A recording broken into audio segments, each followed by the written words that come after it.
Hello everyone, welcome to maximum तैयारी। I hope आप सभी अच्छे होंगे और अपनी तैयारी को भी अच्छे से कर रहे होंगे। तो हम लोग मुख्य सेविका भर्ती के लिए प्रैक्टिस सेट लगा रहे हैं। तो आज हम लोग जो है सामाजिक नियंत्रण और सामाजिक परिवर्तन चैप्टर से क्वेश्चन लेकर आए हैं। आज उसे सॉल्व करेंगे।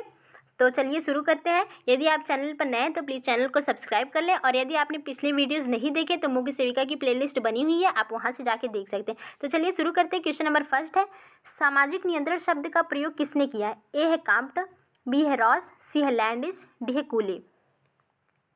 तो सामाजिक नियंत्रण शब्द का प्रयोग किसने किया है? आंसर क्या हो जाएगा यहाँ पे? रॉस ने किया। किसने किया? रॉस ने किया। कब? 1901 में, 1901 में इन्होंने अपनी पुस्तक सोशल कंट्रोल में किया है। किसमें किया है? सोशल कंट्रोल में। सोशल कंट्रोल में पुस्तक का नाम ही सोशल कंट्रोल है, तो सामाजिक नियंत्रण का शब्द का प्रयोग भी इसमें उन्होंने रॉस ने किया है, सोशल कंट्रोल में। ठीक है। और अगर पूछे समाजशास्त्र शब्द का प्रयोग सबसे पहली बार किसने किया था? समाजशास्त्र शब्द का तो 1838 में काम्ट ने किया था। किसने किया था? काम्ट ने किया था समाजशास्त्र शब्द का प्रयोग। ठीक है, तो इसमें कंफ्यूज नहीं होना। सामाजिक नियंत्रण का है तो रॉस 1901 में अपनी पुस्तक सोशल कंट्रोल में, और समाजशास्त्र शब्द 1838 में काम्ट ने किया था। ठीक है, चलिए आगे देखते हैं। क्वेश्चन नंबर सेकंड है,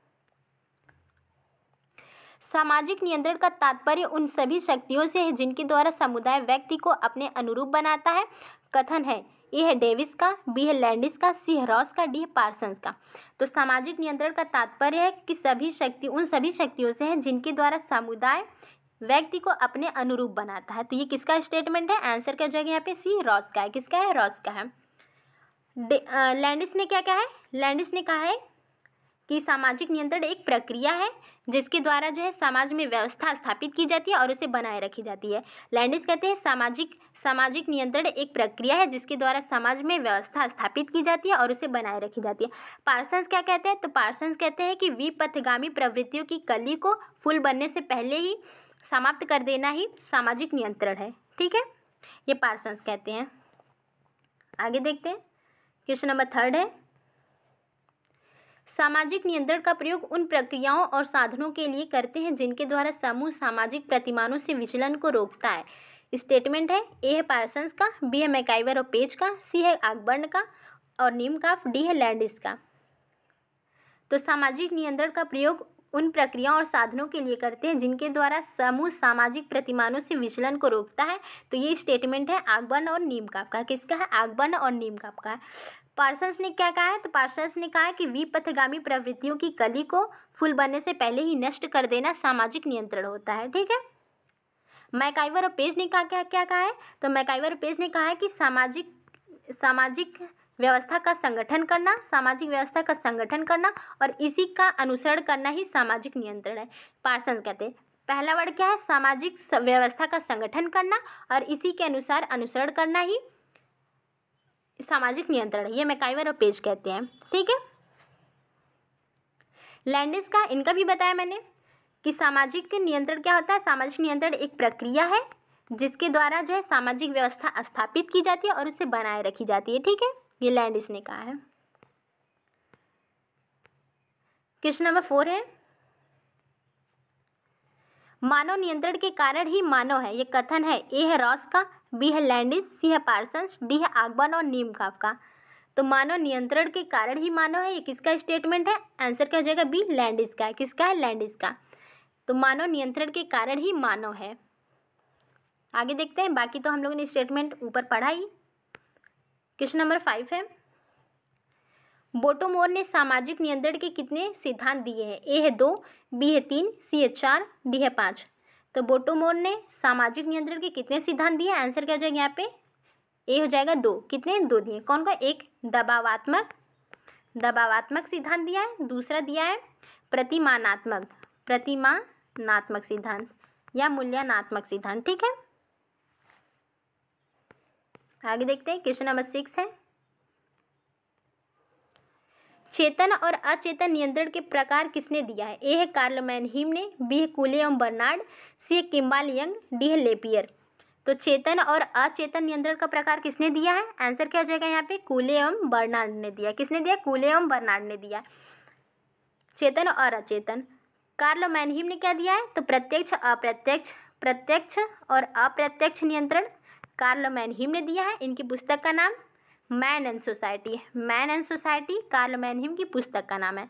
मैन से कार्ल मैनहीम इनके नाम में भी आ रहा है, तो इनकी पुस्तक में भी मैन एंड सोसाइटी। ठीक है। किम्बाल यंग ने सकारात्मक और नकारात्मक नियंत्रण दिया है, किम्बाल यंग ने। लेपियर ने क्या दिया है, तो लोकतंत्रवादी, सत्तावादी और लोकतंत्रवादी सामाजिक नियंत्रण दिया है लेपियर ने। ठीक है, आगे देखते हैं। क्वेश्चन नंबर 7 है, सकारात्मक और नकारात्मक नियंत्रण का प्रकार दिया है। ए है लेपियर, बी है किम्बाल यंग, सी है गुरविच, डी है कार्ल मैनहीम। तो अभी मैंने ऊपर बताया किसने दिया है, बी हो जाएगा किम्बाल यंग ने। ठीक है, लेपियर ने सत्तावादी और लोकतंत्रवादी, गुरविच और मूर, साथ में याद रखिए गुरविच और मूर ने कौन सा दिया है, तो इन्होंने दिया है संगठनात्मक, संगठित, असंगठित और सहज नियंत्रण। ठीक है, गुरविच और मूर ने दिया। कार्ल मैनहीम ने प्रत्यक्ष और अप्रत्यक्ष, अपनी पुस्तक मैन एंड सोसाइटी में। ठीक है, क्वेश्चन नंबर 8 है, संगठित और असंगठित सहज सामाजिक नियंत्रण का प्रकार दिया है। किसने दिया, अभी मैंने ऊपर बताया किसने दिया है, संगठित और असंगठित और सहज नियंत्रण। ठीक है, तो सी हो जाएगा गुरविच और मूर ने। ये नाम भी क्या है, सिद्धांत जो नियंत्रण है, ये नाम भी काफ़ी बड़ा है, तो ये नाम गुरविच और मूर का काफ़ी बड़ा है, ये साथ में दोनों का। ठीक है, तो संगठित और असंगठित और सहज नियंत्रण गुरविच और मूर ने। लेपियर ने सत्तावादी, लोकतंत्रवादी, किम्बाल यंग ने सकारात्मक और नकारात्मक, कूले ने चेतन और अचेतन। ठीक है, 9वां है, सत्तावादी और लोकतांत्रिक नियंत्रण किसने दिया। अब इसका आंसर आप लोग देंगे, मैंने कई बार आप लोग को बता दिया। क्वेश्चन नंबर 10 है, किसने उद्विकास, प्रगति एवं सामाजिक परिवर्तन में भेद प्रस्तुत किया है। ए है डेविस, बी है किंग्सले, सी है ऑकबर्न, डी है कूले ने। तो उद्विकास का जो है किसने जो है उद्विकास, प्रगति और सामाजिक परिवर्तन में भेद प्रस्तुत किया है। आंसर क्या हो जाएगा यहाँ पे, सी ऑकबर्न ने। किसने किया है, ऑकबर्न ने 1922 में अपनी पुस्तक सोशल चेंज में। किसमें किया, अपनी पुस्तक सोशल चेंज में। ठीक है, ऑकबर्न ने किया है। उद्विकास, प्रगति और सामाजिक परिवर्तन में भेद प्रस्तुत किया है। उद्विकास में, प्रगति और सामाजिक परिवर्तन में। ऑकबर्न ने क्या दिया है, इन्होंने सांस्कृतिक विलंबना का सिद्धांत दिया है। सांस्कृतिक विलंबना का सिद्धांत ऑकबर्न ने दिया है। इन्होंने बताया कि भौतिक संस्कृति जो है वो काफ़ी तेजी से आगे बढ़ रही है, जबकि अभौतिक संस्कृति पीछे रह जा रही है। ठीक है, आगे देखते हैं। क्वेश्चन नंबर 11 है, सामाजिक संगठन अर्थात समाज की संरचना और कार्यों में उत्पन्न होते हैं। ये जो है ये स्टेटमेंट यहाँ पे सामाजिक परिवर्तन आगे जुड़ेगा, सामाजिक परिवर्तन जुड़ेगा इसमें। सामाजिक परिवर्तन का तात्पर्य है कि सामाजिक संगठन अर्थात समाज की संरचना और कार्यों में उत्पन्न परिवर्तन को ही सामाजिक परिवर्तन कहते हैं। ठीक है, ये स्टेटमेंट है किसका है, तो बताइए कि किसने कहा कि सामाजिक परिवर्तन का जो तात्पर्य है सामाजिक संगठन अर्थात समाज की संरचना और कार्यों में उत्पन्न परिवर्तन को ही सामाजिक परिवर्तन है। किसने कहा है, आंसर क्या हो जाएगा यहाँ पे, किंग्सले डेविस ने कहा है। किसने कहा है, किंग्सले डेविस ने कहा है कि सामाजिक परिवर्तन जो होता है वह सामाजिक संगठन अर्थात समाज की संरचना और कार्यों में उत्पन्न परिवर्तन को ही कहते हैं। ठीक है, जॉनसन क्या कहते हैं, जॉनसन कहते हैं कि मूल रूप से सार यही कि सामाजिक परिवर्तन जो होता है सामाजिक ढांचे में परिवर्तन को कहते हैं। ठीक है, जॉनसन कहते हैं कि सबका मूल यही है कि सामाजिक परिवर्तन का कारण जो है सामाजिक ढांचे में परिवर्तन, ये जॉनसन कहते हैं। क्वेश्चन नंबर 12 है, सामाजिक परिवर्तन की विशेषताएं है। सामाजिक परिवर्तन अनिवार्य नियम है, सर्वव्यापी है, इसकी प्रकृति सामाजिक होती है, इसकी भविष्यवाणी नहीं की जा सकती, एक जटिल तथ्य है, गति असमान तथा तुलनात्मक है। तो सामाजिक परिवर्तन की विशेषताएं हैं, इसको आप लोग ध्यान में रखिए। क्या है, सामाजिक परिवर्तन अनिवार्य नियम होता है और ये सर्वव्यापी है, इसकी प्रकृति कैसी होती है, सामाजिक होती है, इसकी भविष्यवाणी नहीं की जा सकती है, ये एक जटिल तथ्य है और इसकी गति क्या है, असमान और तुलनात्मक होती है। ये ध्यान रखिए, इसकी गति कैसी होती है, असमान होती है और तुलनात्मक होती है। असमान का मतलब सामाजिक परिवर्तन कभी धीमे होगा, कभी जो है तेजी से होगा, तो गति क्या है, असमान होती है, और ये कैसी होती है, तुलनात्मक होती है। ठीक है, तो यहाँ पे सभी हैं, तो विशेषताएं ध्यान में रखिएगा आप लोग। सामाजिक परिवर्तन के प्रतिमान किसने बताए हैं? ए है काम्ट ने, बी है डेविस, सी है कूले, डी है मैकाइवर और पेज ने। तो सामाजिक परिवर्तन के प्रतिमान किसने बताए हैं? आंसर क्या हो जाएगा यहाँ पे? डी हो जाएगा, मैकाइवर और पेज ने। किसने बताए? मैकाइवर और पेज ने। कितने बताए हैं? 3। कितने? 3 बताए हैं। ठीक है, आगे देखते हैं। क्वेश्चन नंबर 4 है, मैकाइवर और पेज द्वारा दिए गए सामाजिक परिवर्तन हैं। जो मैंने बताया कि 3 प्रकार के इन्होंने सामाजिक परिवर्तन के 3 प्रतिमान बताए हैं। उसमें से पहला है रेखीय परिवर्तन, दूसरा है उतार चढ़ाव परिवर्तन, तीसरा है तरंगी परिवर्तन। ठीक है, तो यहाँ पे सभी हैं, इनमें से सभी है। रेखीय परिवर्तन कहाँ देखने को मिलता है? तो ये वैज्ञानिक प्रगति में या फिर प्रौद्योगिकी में देखने को मिलता है। उतार चढ़ाव परिवर्तन कहाँ देखने को मिलता है? तो आर्थिक क्रियाओं में देखने को मिलता है, आर्थिक क्षेत्र में और जनसांख्यिकी क्षेत्र में। ठीक है, जनसंख्या के क्षेत्र में। तरंगी कहाँ देखने को मिलता है? तो संस्कृति या फिर फैशन के क्षेत्र में देखने को मिलता है। ठीक है, तरंगी परिवर्तन। तो ये हो गए मैकाइवर और पेज के सामाजिक प्रतिमान। आगे देखते हैं। क्वेश्चन नंबर 15 है, उद्विकास का सिद्धांत दिया है। ए है हर्बर्ट स्पेंसर ने, बी है डार्विन ने, सी है ऑकबर्न, डी है एच.सी. हेल्डन ने। तो आंसर यहाँ पे क्या हो जाएगा? उद्विकास का सिद्धांत किसने दिया है? तो आंसर हो जाएगा बी, डार्विन ने। किसने दिया? डार्विन ने। इनकी पुस्तक किसमें? ओरिजिन ऑफ स्पीसीज में। द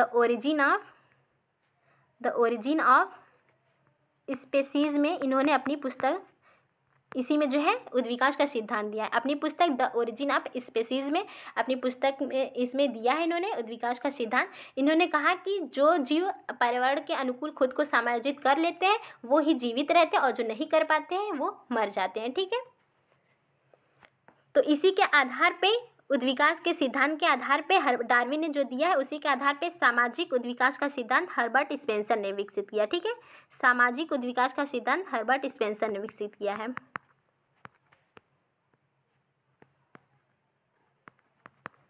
उद्विकास हर्बर्ट स्पेंसर ने विकसित किया है, इसी से इसी के आधार पर। ठीक है, डार्विन के उद्विकास के सिद्धांत के आधार पर सामाजिक उद्विकास का सिद्धांत हर्बर्ट स्पेंसर ने किया है विकसित। आगे देखते हैं।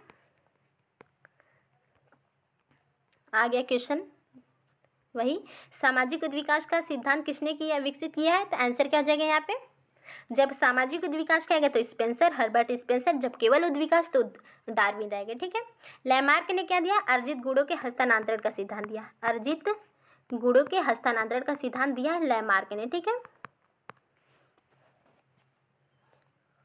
आगे देखते हैं। क्वेश्चन नंबर 17 है, स्पेंसर ने सामाजिक उद्विकास के कितने चरण बताए हैं? ए है 2, बी है 3, सी है 4, डी है 5। तो स्पेंसर ने सामाजिक उद्विकास के कितने चरण बताए हैं? आंसर क्या हो जाएगा यहाँ पे? 4। कितने बताएं? 4 बताएं। आंसर क्या? 4 हो जाएगा। कौन कौन से बताएं? तो पहले बताया कि जंगली, दूसरा पशुचारण, तीसरा है कृषि है, और चौथा है औद्योगिक। ठीक है, चौथा औद्योगिक। तो उन्होंने सामाजिक उद्विकास के 4 चरण बताए हैं। किस प्रकार से? जंगली, पशुचारण, कृषि और औद्योगिक। ठीक है, अगर यही पूछे मॉर्गन ने मानव विकास के कितने चरण बताए हैं? मॉर्गन ने मानव विकास के कितने चरण बताए हैं? तो कितने बताएंगे? 3। कौन कौन से? जंगलीपन, बर्बन और सभ्यन।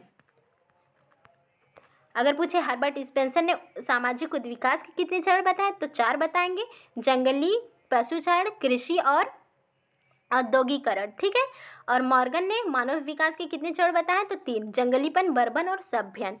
तो ये दोनों साथ में याद रखेंगे तो भूलेंगे नहीं आप लोग। तो आंसर क्या हो जाएगा यहाँ पे? 4। आगे देखते हैं। क्वेश्चन नंबर 18 है, ऑकबर्न और नीमकाफ ने उद्विकास को माना है। ए है किसी भी दिशा में होने वाला परिवर्तन, बी है निश्चित दिशा में होने वाला परिवर्तन, सी है ए बी दोनों, डी है नन ऑफ दीज। तो ऑकबर्न और नीमकाफ ने उद्विकास को क्या माना है? तो एक निश्चित दिशा में होने वाला परिवर्तन माना। क्या माना है? निश्चित दिशा में होने वाला परिवर्तन। ठीक है, आगे देखते हैं। क्वेश्चन नंबर 19 है, उद्विकास के कितने स्वरूप हैं? ए है 2, बी है 3, सी है 4, डी है 5। तो उद्विकास के कितने स्वरूप हैं? आंसर क्या हो जाएगा यहाँ पे? कितने? 3 है। कौन कौन से? एक समरेखी उद्विकास होता है, समरेखी उद्विकास है, दूसरा बहुरेखी, तीसरा है पैराबोलिक या चक्री, पैराबोलिक या चक्री उद्विकास कहते हैं। समरेखी उद्विकास से किसका संबंध है? तो मॉर्गन इससे संबंधित है, मॉर्गन, काम्ट, बैकोफन,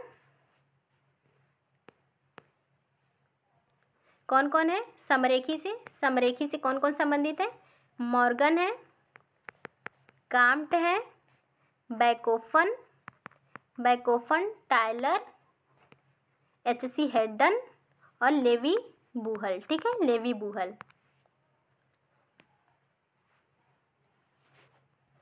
तो ये है, तो कितने हैं मैंने बताया, उद्विकास के कितने स्वरूप? आंसर का जगह 3 है। ठीक है, और अगर बहुरेखी से पूछे किसका संबंध है, तो बहुरेखी उद्विकास का सिद्धांत किसने दिया है? तो वो है जूलियन स्टीवर्ट। कौन है? जूलियन स्टीवर्ट है। जूलियन स्टीवर्ट को और भी पूछता है, एक नव उद्विकासवादी कहते हैं। ठीक है, जूलियन स्टीवर्ट कौन है? नव उद्विकासवादी भी है। इन्होंने बहुरेखी उद्विकास का सिद्धांत भी दिया है। पैराबोलिक किसने दिया है? पैराबोलिक लेस्ली वाइट ने दिया है। ठीक है, पैराबोलिक उद्विकासी सिद्धांत लेस्ली वाइट ने दिया है। आगे देखते हैं, क्वेश्चन नंबर 20 है, समरेखी उद्विकास से किसका संबंध नहीं है? ए है काम्ट का, बी है मॉर्गन का, सी है बैकोफन, डी है मार्क्स। तो अभी मैंने ऊपर बताया 6 लोगों का नाम बताया ना मैंने समरेखी उद्विकास से। काम्ट भी बताया, मॉर्गन भी बताया, बैकोफन बताया, टायलर बताया, H.C. हेडन भी बताया, हेडन और लेवी बूहल को भी बताया। तो कौन नहीं है इसमें? मार्क्स नहीं है। आंसर क्या जगह डी, मार्क्स नहीं है। ठीक है, आगे देखते हैं, क्वेश्चन नंबर 21 है, बहुरेखी उद्विकास का सिद्धांत प्रस्तुत किया है। ए है काम्ट ने, बी है लेस्ली वाइट ने, सी है जूलियन स्टीवर्ट ने, डी है मॉर्गन ने। तो बहुरेखी उद्विकास का सिद्धांत किसने प्रस्तुत किया है? तो आंसर क्या जाए यहाँ पे? जूलियन स्टीवर्ट ने। इन्हें नव उद्विकासवादी भी कहते हैं। ठीक है, नव उद्विकासवादी। लेस्ली वाइट किससे है? तो पैराबोलिक उद्विकासी सिद्धांत से। आगे देखते हैं, क्वेश्चन नंबर 22 है, अब उद्विकास की विशेषताएं। ऊपर हम लोगों ने किसकी विशेषताएं पढ़े? तो सामाजिक परिवर्तन की विशेषताएं पढ़े थे। ठीक है, यहाँ पे अब हम लोग उद्विकास की विशेषताएं पढ़ेंगे। ठीक है, उद्विकास की विशेषताएं क्या है? ये सरल से जटिल की ओर होता है, विभेदीकरण की प्रक्रिया है, निरंतर और धीमी गति से चलने वाली प्रक्रिया है, यह निश्चित दिशा में होने वाला परिवर्तन है। अभी आगबर्न और निमकाफ ने कहा कि उन्होंने माना कि उद्विकास की ऐसी प्रक्रिया है, एक निश्चित दिशा में होने वाला परिवर्तन है। ठीक है, तो वही यहाँ पे भी उसकी विशेषता वही है। आंतरिक वृद्धि के कारण होता है उद्विकास, मूल्य रहित है। यहाँ पे ये ध्यान रखिए, एक ये आपको भूल सकता है कि ये मूल्य रहित है। ठीक है, समाज में गुणात्मक परिवर्तन होता है। समाज में कैसा परिवर्तन होता है? तो गुणात्मक होता है। ठीक है, उद्विकास के कारण इसकी चरणों की पुनरावृत्ति नहीं होती है। यहाँ पे ये भी ध्यान रखना है कि इसमें जो है चरणों की पुनरावृत्ति नहीं होती है। उद्विकास की ये विशेषताएं हैं। यहाँ पे सभी हो जाएगा। आंसर क्या हो जाएगा? यहाँ पे सभी। क्या ध्यान रखना है? ज़्यादातर क्या भूल सकता है आपको? मूल्य रहित प्रक्रिया है ये, और ये इसकी चरणों की पुनरावृत्ति नहीं होती है। आगे देखते हैं, क्वेश्चन नंबर 23 है, प्रगति की विशेषताएं। किसकी? प्रगति की विशेषताएं अब हम लोग देखते हैं। ठीक है, यह वांछित दिशा में होने वाला परिवर्तन है, या निश्चित कह लें। प्रगति कैसी है? निश्चित दिशा में होने वाला या वांछित दिशा में होने वाला परिवर्तन। प्रगति कैसी होती है? तुलनात्मक होती है। ठीक है, प्रगति तुलनात्मक होती है। सामूहिक जीवन से संबंधित है। प्रगति किससे संबंधित है? तो सामूहिक जीवन से संबंधित है। यह स्वचालित नहीं होती है। प्रगति जो है खुद से नहीं होती है। ठीक है, स्वचालित नहीं है। प्रगति की धारणा केवल मनुष्य से संबंधित है। प्रगति धारणा किससे संबंधित है? मनुष्य से। प्रगति मूल्यों पर आधारित है। उद्विकास क्या था? मूल्य रहित था। उद्विकास कैसा था? मूल्य रहित था। लेकिन प्रगति क्या है? किस पर आधारित? तो मूल्यों पर आधारित है। ठीक है, तो यहाँ पे सभी है, प्रगति की सभी ये विशेषताएं हैं, इसको ध्यान रखिएगा आप लोग। देखते हैं, क्वेश्चन नंबर 24 है, किसका कथन है प्रगति वह है जो मानवीय सुख में वृद्धि करती है? ए है गुरविच और मूर का, बी है लेस्टर वार्ड, सी है आगबर्न और नीमकाफ, डी है इनमें से कोई नहीं। तो किसने कहा कि प्रगति वह है जो मानवीय सुख में वृद्धि करती है? आंसर क्या हो जाएगा यहाँ पे? लेस्टर वार्ड का। किसका है? लेस्टर वार्ड ने कहा कि प्रगति वह होती है जो मानवीय सुख में वृद्धि करती है। गुरविच और मूर क्या कहते हैं? गुरविच और मूर कहते हैं कि प्रगति जो है स्वीकृत मूल्यों के संदर्भ में इच्छित मूल्यों को ही प्रगति कहते हैं। ठीक है, तो गुरविच और मूर क्या कहते हैं कि प्रगति जो है स्वीकृत मूल्यों के संदर्भ में इच्छित मूल्यों की ओर बढ़ना है। ठीक है, प्रगति जो है स्वीकृत मूल्यों के संदर्भ में इच्छित मूल्यों की ओर बढ़ना ही प्रगति, ये गुरविच और मूर कहते हैं। अकबर और नीमकाफ कहते हैं, ये कहते हैं कि प्रगति केवल अच्छाई की ओर होने वाला परिवर्तन है। अकबर और नीमकाफ कहते हैं कि प्रगति केवल अच्छाई की ओर होने वाला परिवर्तन है। यहाँ पे ध्यान रखना, केवल अच्छाई की ओर। ठीक है, अच्छाई की ओर कहा है किसने? अकबर और नीमकाफ ने। तो आंसर यहाँ पे किसने जो है प्रगति को मानवीय सुख में वृद्धि कहा है? तो ये लेस्टर वार्ड ने। आगे देखते हैं, क्वेश्चन नंबर 25 है। हॉब हाउस ने अपने सोशल डेवलपमेंट में विकास के 4 मापदंड दिए। ए है मात्रा में वृद्धि, बी है कार्यक्षमता में वृद्धि, सी आपसी सहयोग, डी है स्वतंत्रता, इनमें से सभी। यहाँ पे ई होगा। तो हॉब हाउस ने अपने इनकी पुस्तक का नाम है सोशल डेवलपमेंट, जिसमें इन्होंने विकास के 4 मानदंड दिए। कौन कौन से? मात्रा में वृद्धि, विकास से क्या होता है? मात्रा में वृद्धि होती है, कार्यक्षमता में भी वृद्धि होती है, आपसी सहयोग होता है इससे, और स्वतंत्रता आती है। ठीक है, तो यहाँ पे सभी होंगे, तो विकास से सभी होते हैं। ठीक है, आगे देखते हैं, क्वेश्चन नंबर 26 है। विश्व में अधिकांश क्रांतियां मौलिक सामाजिक पुनर्निर्माण के लिए हुई हैं। ये कथन किसका है? ए है अरेंड ने कहा है, बी है अब्राम्स ने, सी है बोगार्ट्स ने, डी है लेस्टर ने। तो किसने कहा है कि विश्व में अधिकांश जो क्रांतियां हुई वो जो है मौलिक सामाजिक पुनर्निर्माण के लिए हुई है? मौलिक सामाजिक पुनर्निर्माण के लिए। तो किसने कहा है? अब्राम्स ने कहा। किसने कहा? अब्राम्स ने कहा। अरेंड ने क्या कहा है? तो अरेंड ने कहा है कि विश्व में जितनी भी क्रांतियां हुई उनका उद्देश्य परंपरागत व्यवस्था से खुद को अलग करना है। परंपरागत व्यवस्था से खुद को अलग करना, अपने आप को अलग करना, और एक नए समाज का निर्माण करना। तो सेंस दोनों लोग का एक ही है। इसमें भी मौलिक सामाजिक पुनर्निर्माण के कारण ही क्रांतियां हुई हैं। ये अब्राम्स ने कहा है कि अधिकांश जो क्रांतियां हुई वो मौलिक सामाजिक पुनर्निर्माण के लिए हुई, उनका भी सेंस यही है। और अरेंड ने भी कहते हैं कि परंपरागत जो व्यवस्था है उससे खुद को अलग करना और एक नए समाज का निर्माण करना। तो अरेंड में भी वही कहा है, बस इनके कहने का जो तरीका अलग है, सेंस एक ही होता है। ठीक है, तो आंसर क्या है? बी अब्राम्स ने कहा है। आगे देखते हैं, क्वेश्चन नंबर 27 है। सामाजिक परिवर्तन के कितने सिद्धांत है? ए है 1, बी है 2, सी है 3, डी है 4। तो सामाजिक परिवर्तन के कितने सिद्धांत हैं? आंसर क्या हो जाएगा? यहाँ पे 2 है। कितने हैं? 2 है। कौन कौन? एक चक्री है, दूसरा रेखी है। ठीक है, चक्री है और रेखी है। आगे देखते हैं, क्वेश्चन नंबर 28 है। सामाजिक परिवर्तन के चक्री सिद्धांत से किसका संबंध है? किसका संबंध है? चक्री सिद्धांत से किसका संबंध है? Spengler, Toynbee, Pareto, Sorokin. तो ये सभी जो है चक्री सिद्धांत से संबंधित है। स्पेंगलर, टायनबी, परेटो और सोरोकिन सभी हैं। ठीक है, आगे देखते हैं, क्वेश्चन नंबर 29 है।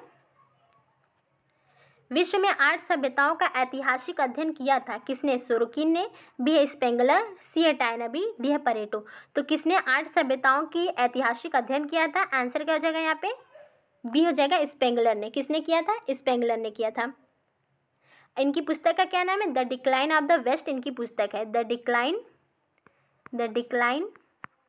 ऑफ द वेस्ट इनकी पुस्तक का नाम है। और इसमें इन्होंने विश्व की 8 सभ्यताओं की ऐतिहासिक अध्ययन किया था। ठीक है, स्पेंगलर ने। सोरोकिन ने क्या किया था? सोरोकिन भी इसी से चक्री सिद्धांत से ही संबंधित है। इन्होंने सांस्कृतिक गतिशीलता का सिद्धांत दिया। सांस्कृतिक गतिशीलता का सिद्धांत सोरोकिन ने दिया है। इन्होंने संस्कृति के 3 स्वरूप बताए हैं। एक इंद्रिय परक संस्कृति होती है, इंद्रिय परक, दूसरा विचारात्मक संस्कृति, तीसरा आदर्शात्मक संस्कृति होती है। इनकी पुस्तक का क्या नाम है? सोरोकिन की। तो इनकी पुस्तक का नाम है social and cultural dynamics. Social and cultural dynamics. ठीक है, ये सोरोकिन की पुस्तक का नाम है। टायनबी किससे संबंधित है? तो इन्होंने विनाशकारी चुनौतियां और उनके प्रति उत्तर का सिद्धांत दिया। टायनबी ने विनाशकारी चुनौतियां और उनके प्रति उत्तर का सिद्धांत दिया। ठीक है, इनकी पुस्तक का क्या नाम है? टायनबी की। तो द स्टडी ऑफ द